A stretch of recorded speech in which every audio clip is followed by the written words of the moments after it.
halkan waxaan ku wada taaganahay wasiiro iyo xildhibaano iyo gobolka iyo degmada iyo saraakiil dawladda ah annagu waxaan ku nimid Boosaaso iyo Garowe haddaan magaalada soo galnay waxaan u soconay oo soo kaxaysay dhacdadii Foosh Xameed xalay magaalada ka dhacday marka ugu horeysa falkaas xalay magaalada ka dhacay runtii waa cambaaranaynaa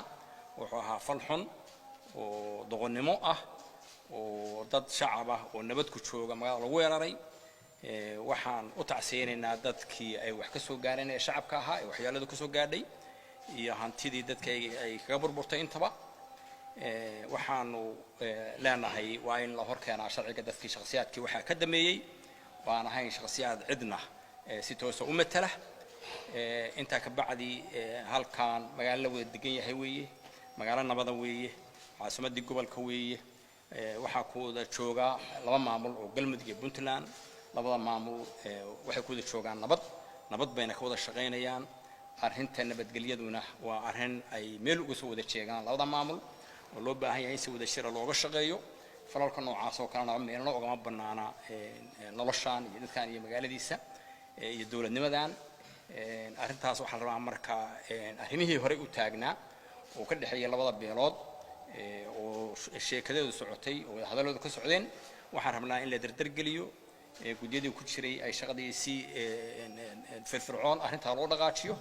oo si samaqtalisa arrinta looga wada hadlo xalka madamaysana laga gaaro waxa xal naga dul dhacay fal aan qurux badnayn oo ka dhacay magaalada Gaalkacyo nabada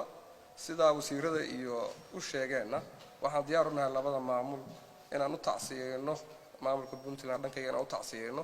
dadkii ku dhaawacmay wax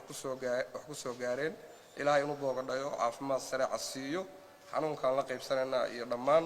dadkii dhibaatadaas ku dhacday waxaan kala rabnaa inaan dardar gelino si loo joojin lahaa colaadaha gobolka ka socday